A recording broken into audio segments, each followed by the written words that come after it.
Right. Hi guys, I'm Abhijith. I'm an early engineer at Hedvig. So I'm going to walk you through what a hybrid cloud or a multi-cloud environment looks like when we deploy it.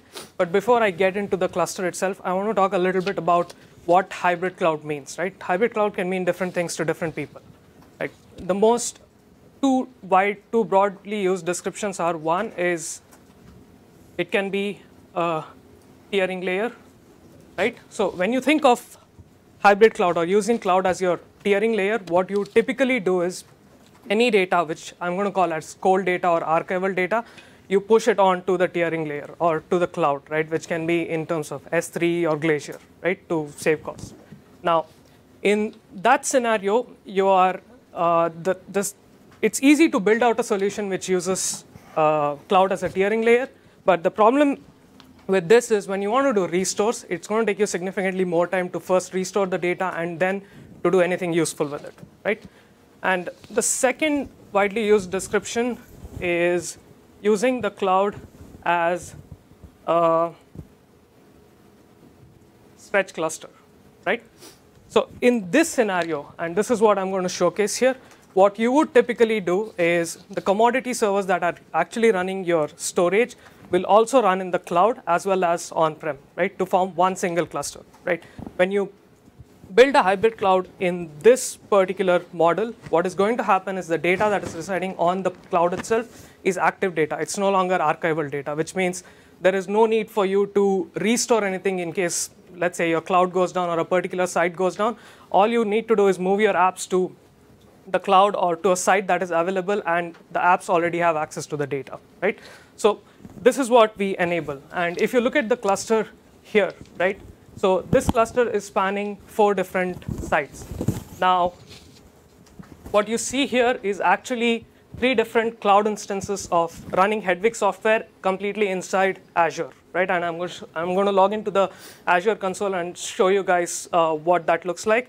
And these are 3 Hedvig instances running inside Google Cloud, right? These are 3 different instances running in our local data center here in Santa Clara. And these are 3 instances running inside Amazon AWS US West 2 region, right? So all these different instances running Hedvig software are forming one single cluster right now, right? Now, why would you need this kind of a hybrid model, right? So as you guys know, if you're using cloud, it's predominantly used for deploying applications which are in the form of containers, right? And we know that Docker is the de facto standard right now to deploy and package any applications in the form of containers. So Docker has already solved the problem of providing or having external storage systems integrate with the Docker engine itself to provide persistent storage. So what I mean by that is the storage that, or rather the data that pertains to a particular container can outlive the container itself since it's residing on an external subsystem, right? But what most of the systems don't provide is the ability to move your apps from one cloud to a completely different cloud, right? For you to do that, your data needs to be available at both clouds at the same time if you want fault tolerance for your apps. And with this kind of a model, that is what we enable, right? So let me log into the console of AWS and Azure. Let me go to AWS first. So if you look at this, I've just logged into the AWS console, and what you see here, which is called Hedge Cloud node, that is nothing but your Hedvig storage node, right? Whatever you saw when Bharat explained that forms the storage tier. So this is one such node, right? And we have cloud instance images built out for all the different cloud providers, and all you need to do to bring up a Hedvig node is just use the cloud image and just provision it, and your node is up, right? We take care of, let me talk about how we use storage or what we virtualize in this case. So if I click on one of the nodes here and scroll down, right? So if you guys can see, this has about 10 block devices associated with it. And if I click on one of the block devices, you see that it's actually using EBS, right? So in case of AWS, what we do is we virtualize EBS volumes to provide storage to the applications, right? And what you see here, instance type, is something that we choose that provides the storage server enough resources for to do its operations properly, right? And this M4 4x large typically has maybe enough CPUs. It has enough CPUs and memory that we need on the storage server side. Now, if I jump into those nodes don't have a public IP address or anything? They do have a public IP address because you need to talk across clouds. Yeah. Now, if I go to Azure, right? Let me go to dashboard. Right. This is one of the nodes, Azure 003. This is one of the nodes that we have here, right? So it's, I think this one, Azure 003. That's the node. And in case of Azure, similar to what we do in AWS, the terminologies might be different. But in a nutshell, you guys can see, again, we use the Azure volumes that it provides, and we virtualize this. Again, this has about 10 disks of size 100 gigs. And depending upon what performance numbers you're looking for, you can either use hard disks or flash. That's completely up to you. Right? We don't really expect you to use one or the other. Now, let me jump back to the cluster. So having shown you guys, so this particular cluster is spanning across 4 different sites. And 3 of these sites are cloud environments, and one of them is your on-prem site or a local data center. Now, in this kind of a system, right, if you were to provision a virtual disk, right, again, the same options show up, but I'm going to highlight mainly on the replication policy because that's what we want to showcase with this kind of a deployment. Now, let's say I give it a name, call it Cloud Disk 1. I'm going to give it a size of 100 gigs, let's say NFS. I mean, it doesn't really matter whether you use block or NFS. And when I go to data center aware, and this is where,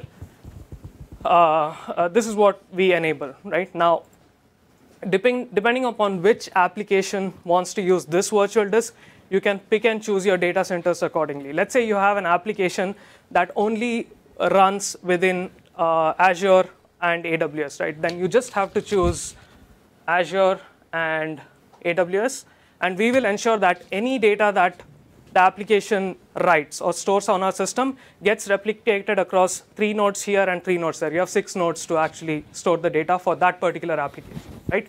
So by doing that, you can make sure that your application's data is restricted to either a particular cloud or multiple clouds. And the clients that access those virtual disks can actually run in any of the 4 data centers. They can run in any of the 4 data centers, but you typically want them to run in the data centers where their data is, because otherwise they're going to see high latencies, right?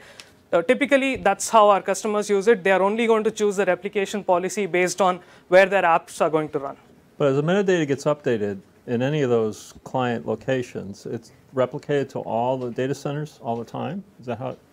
It depends on how the replication, or it depends on how we partition and replicate the metadata. It's going to store your metadata in those systems. So it comes down to how you choose your replica set for a virtual disk, right? If you happen to choose let's say you happen to choose this as your replica set for your virtual disk, then every piece of data for that virtual disk will be replicated across these 3 sites. I understand that, but the metadata is what I was asking about. It will also adhere to the same policy. So it's only replicated to those sites that the data is located. Exactly. We take care of that. So this goes back to the comment I was making about declarative data sovereignty and even what Bharat was harping on. If you have an application, its data sits on some volume, that's a virtual disk at our end, and you want to make sure that it is only across specific regions, this is how you do it, right? And you can set up policies as and how you want it. Like if you want your data to be absolutely secure when it is going out from your on-premise site into the public cloud, you turn on replication, encryption, thank you, and you get encryption both on the wire and on the replication pipeline. From the proxy to one of the nodes and also on the replication pipeline. You've got an option there to select flash as well as HDD, so you could actually say that the virtual disk only is going to reside on flash? Yes. Assuming that there's actually enough storage in all those locations to support it. Yeah. Yes.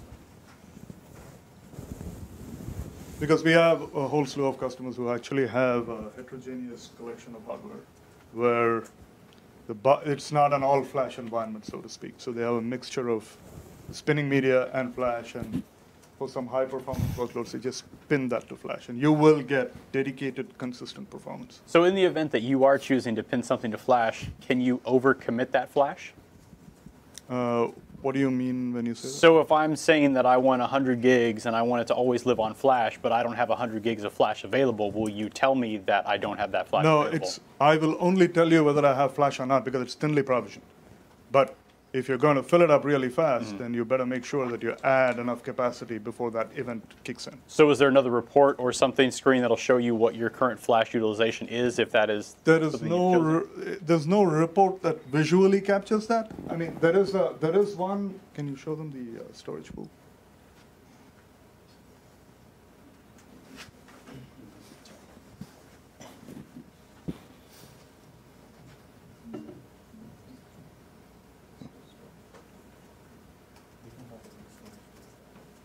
We didn't? Yeah. Oh, okay. You guys want to do? Yeah, so basically this is a storage pool, right? And in case it is a flash media based storage pool, then you will have like F drives. And as the storage pool reaches certain levels, like low watermarks and high watermarks, we generate alerts over here that kind of tells you where you are on a storage pool level. So to answer your question, you can overcome it. But as you're reaching those kind of thresholds, we'll start alerting you. At one point, we'll just start accepting writes in case you don't respond.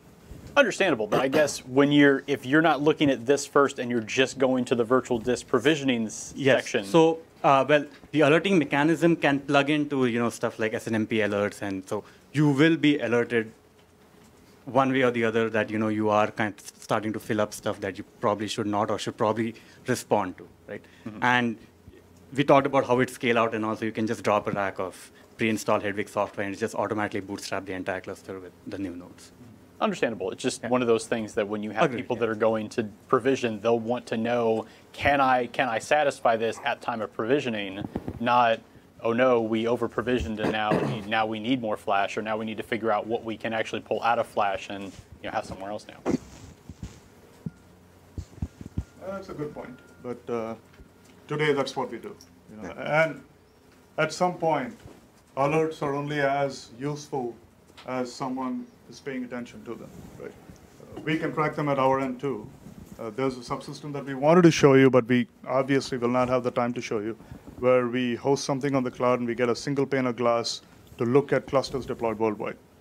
Now, even if I know it, I have to get in touch with somebody.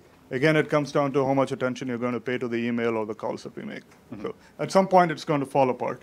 But your point's valid. If your suggestion is that do not do it if you do not have capacity, that's easy for us to turn on. Or at least or at least kind of display it, because I'm choosing what storage pool I'm going to be deploying to, and you know how much flash I have available, or at least how much flash I have committed at that point. So then having that displayed in some capacity when you do the provisioning would be super valuable to the customers. I understand. But it's also been, every time we go down one path, there is a class of customers who come in and tell us, you know what, that's not what we need. We will worry about how to scale it out, because if you're claiming that scaling out and adding more capacity is a breeze, mm-hmm. then we may as well do that. So it's always the stuff balance that we have to kind of play with, mm-hmm.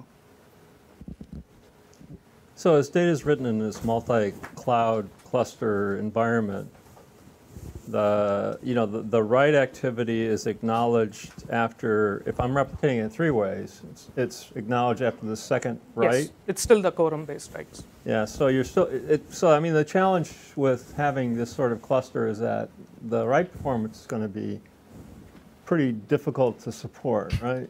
Couple of things. Sorry. That's good. Let me show you something here. There is, and this is always, a trade-off. It's a trade-off, and it's a very powerful system. And when you give a lot of flexibility, there's also ought to be some amount of responsibility, right? That's why the best practices would dictate that if you choose 3 DCs as your replica set, make sure that 2 of them are close to each other, right? Now we have customers who have deployed us in ways where you have a cluster that spans 4 DCs, and a pair of them are always close to each other. So they choose their replica sets accordingly. Now, There are ways where you could, in this system, push the envelope and say, you know what? I'm going to do asynchronous replication. So I will I will act back immediately after I write locally, and I'll let the wire speed let the other replica catch up. But there's enough intelligence that's built in for us to know what's the lag, what blocks are where, and how to make the other replica catch up. But there is a trade-off. If you want to sacrifice that kind of reliability for latency, then there is always a trade-off. I have a question about the capacity management. So with the three-way, let's say it's a three-way replication, doesn't matter where they are. Let's just say we're RDC, US West 2, and Azure. Let's just say that, right? As we grow, because I'm three-way replica, I have to kind of grow equally in all three because I'm, right? Perfect. Right? Yes. So, in fact, I would say, let's say you had 6 sites. Yeah. You don't know which triplet they're going to choose. Yeah. You may want to, I mean, these are things, these kind of system deployments are very new, so you'll have to figure out which one, but you'll always grow in triplets. Right. So is there a possible, I'm thinking, is there a possibility to use, is there any way to configure for cloud bursting where I have, say, one site, I'm replicating 3 within one site, but I want to, I can't buy new nodes and get them installed quickly enough. I need more capacity where I can put a close cloud data center, put up, increase in my cloud, expand that way, and then when I bring more stuff in, I can bring it back some way. I'm just trying to figure out there's a cloud. Yes. Getting asked to have. It's easier and faster to do it on the cloud than it is to do it in your own on-premise site. Correct. Because you have to make sure you have enough spare hardware, et cetera, et cetera. Right? But on the cloud, it's just a matter of spinning things up. So it makes it easier to expand in the cloud than perhaps expand in your own site, unless you're really planned for that event. Well, what I'm saying is, let's say my primary is I have things on my own site, and I have my 3 replicas in my own data center. I have rack. Okay, but I'm running out of capacity. It might take me a month or 2 to requisition and get new hardware because I have a terrible business. Understood. And I want to expand quickly. Is there a possibility to do any kind of cloud bursting where I can spin up in the node, expand that way, and then bring it back on prem? So yes, there is. So what you can do is kind of make it virtualize to the system that, for example, say you have replication across 2 sites, right? And you can quickly, scale up a particular site, but you cannot scale up the second site as quickly. Right? So what you can do is name the nodes in such a way that to the cluster it looks like the nodes are on the other side, but actually keep it locally, because the cluster doesn't care, right? And then when you are, kind of have more nodes available, you can move them to the second site, right? The names do not change because that's how you provision them, and that's how you can get, When you say move the nodes, will you move that data for me over the wire? No, you can physically just He's move talking them. about physically moving them. Physically move the node, and the data will still be there. I can't do that in the cloud. Well, yes. In the cloud, it's much easier, right? I mean, like I said, spinning up instances on the cloud is very, very easy. Right? Okay. On-site is going to be slightly harder. I think the key operative word that you used is terrible business.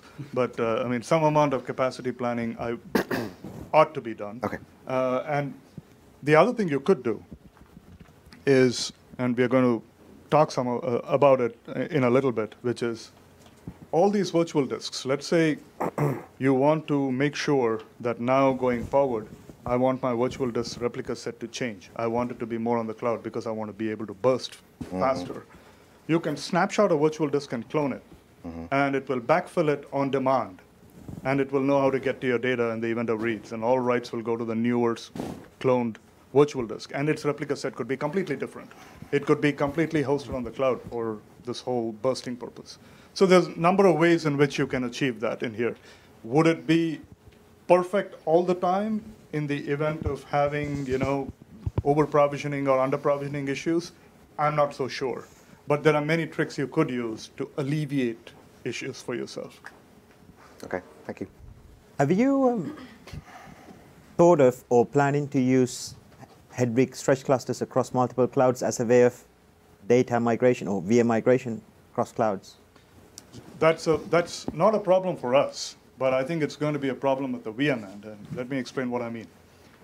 If you go to AWS, they're typically Zen VMs. Yeah. Right. The format is very different from what it would be on Azure, which are typically Hyper-V VMs. Yeah. Right. So you're going to have these data portability issues if we just blindly migrate. But if you use containers, there is no live migration of containers from a capability perspective today, if I'm not wrong. Yep. Right? But if and when that happens, you can move your containers willy-nilly across the replica sets, which could be across clouds, and get locality of access to data. So you're not planning to build that conversion, which is pretty straightforward, really, VM conversion in most cases. No, we could do that. My point is it's not going to be seamless. Right. We can do that, but you cannot do it seamlessly and make it live. Yeah, of course, yeah. Well, That's what I mean. it'll be disruptive, but Exactly. there'll be a short disruption. Exactly. And that'll be a nice little value add for your USB. Agreed. USPs, yeah. Like I said, it all comes down to what the trade-off is going to be, right? If you want it to be done live, I don't think it's possible for VMs. Anytime you disrupt anything, you can do a lot of things, right? And this could be something that we can very easily do. And if it is containers, you can move it willy-nilly, but the capability doesn't exist. But when that capability does come, which I believe will, you can move your apps without any data mobility issues, because you can get locality of access to data if you move it across the replica sets where your data is replicated into. And that's the power of the system. We can do a lot of things, but there are also limitations up the stack. Can you change the replication set for a virtual disk after it's been? Yes, you can, but like I said, it's not going to be Instantaneous. It's not going to be. So typically the workflow would be snapshot the virtual disk and then clone it. And when you clone it from the snapshot, you can change every aspect of it. Yeah. aspect of it. For instance, one very popular way they use this is if you have a production environment, let's say it's perhaps pinned to SSDs, but someone wants a test dev environment that mimics production, but they don't want it to reside on expensive assets. You just snapshot clone the production and completely change the policy set and start using your test dev environment as if it were a production environment. Any other questions with the multi-cloud setup?